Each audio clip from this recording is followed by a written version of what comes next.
Seni lukis dengan tubuh sebagai kanvasnya atau yang biasa dikenal dengan tato bagi sebagian orang memiliki nilai yang lebih dari sekedar seni goresan di tubuh. Sebagai seniman tato, Hendrik Shinigami mampu menghasilkan jutaan rupiah dan menginspirasi banyak orang melalui karyanya.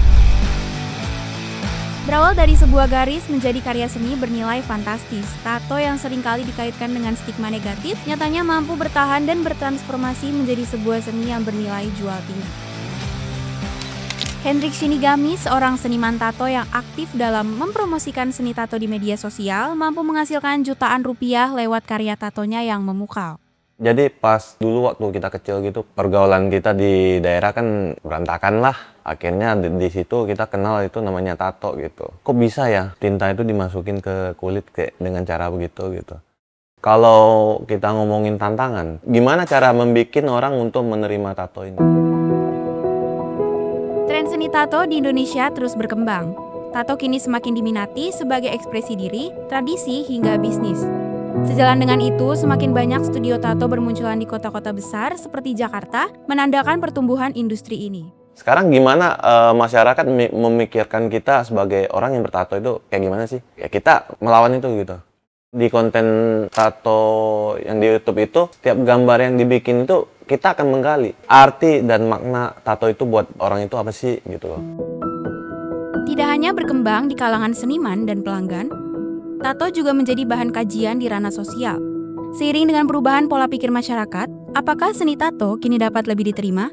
Budaya itu adalah kebiasaan atau respon publik terhadap situasi hari ini. Potensi setiap orang untuk kemudian mengadopsi budaya yang dianut atau diyakini sebagai sesuatu yang sah-sah saja di belahan dunia lain, itu sangat tinggi terjadi. Kalau saya pribadi, semua orang punya pilihan hidup. Ya kita harus menghormati setiap pilihan hidup itu. Yang paling penting adalah bukan persoalan tatonya, tapi bagaimana sikap dan perilaku dari orang yang menggunakan tato. Di sisi lain, bagi pelanggan yang memilih untuk ditato, keputusan ini memiliki makna yang lebih dari sekedar estetika semata.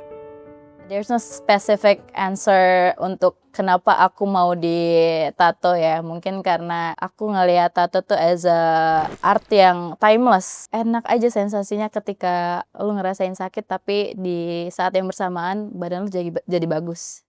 Aku setuju sih dengan banyaknya statement yang ngomong kalau orang tatoan apa sih kriminal. Aku sendiri tidak menyalahkan hal itu, tapi ya mau gimana lagi, kita hidup di lingkungan yang masih apa-apa tuh tabu.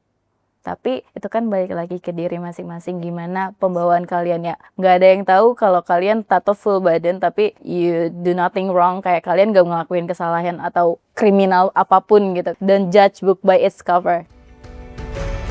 Dari garis yang sederhana hingga menjadi karya bernilai jutaan rupiah, seni tato terus berkembang sebagai bentuk ekspresi yang lebih luas.